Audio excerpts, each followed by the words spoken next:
we've got an intruder. When it comes to protecting your home, There he is. You can see him behind the tree over there. nobody's more in the spotlight than John Adrian. I believe it's always better to be prepared than not prepared. And boy, is he preparing. 24 cameras around the property. There's a day-night camera, and then there's a forward-looking infrared camera, ground surveillance radar.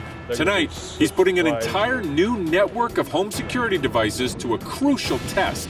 Can they all communicate together?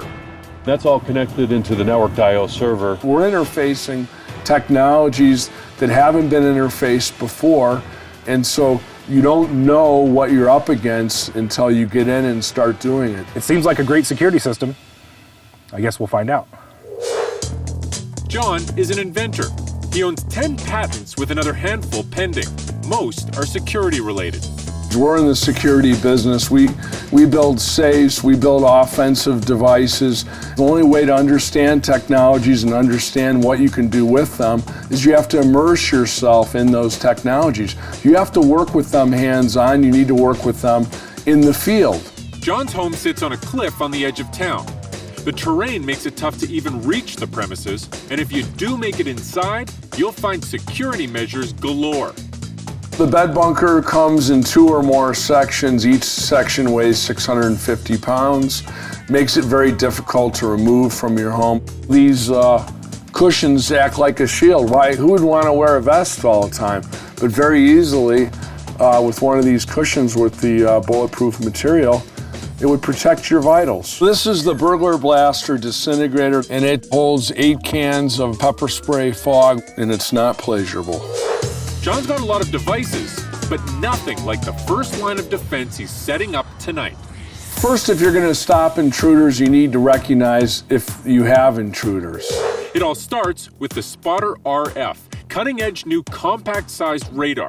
It can see through fog, rain, snow, and the dark of night. It's almost like a stationary drone that's on the property that has a lot of different technologies that are interfaced to the Spotter RF. It triggers cameras to watch the intruders.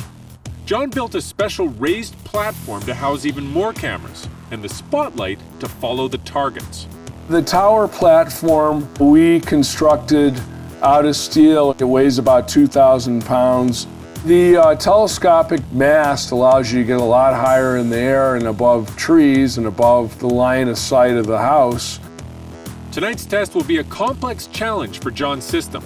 Let's just say we have 10 different systems or even 20 systems here, and there's 10 or 15 variables at each system.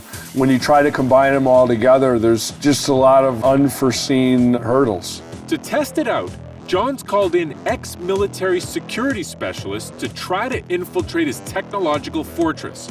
The goal? See how long it takes his system to detect them. The cameras that are on the top of the mast, they track based on information that they're getting from the Spotter RF system. So it gives exact geographic locations to where the targets are. And then the cameras and the spotlight then can key directly on the targets. We have an intruder right now, 105 meters from the house. Intruder.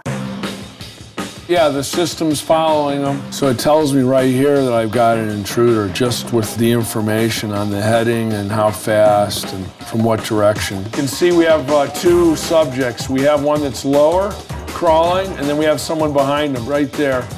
They've triggered the cameras and the spotlight. That's just fantastic, you know? It's fantastic.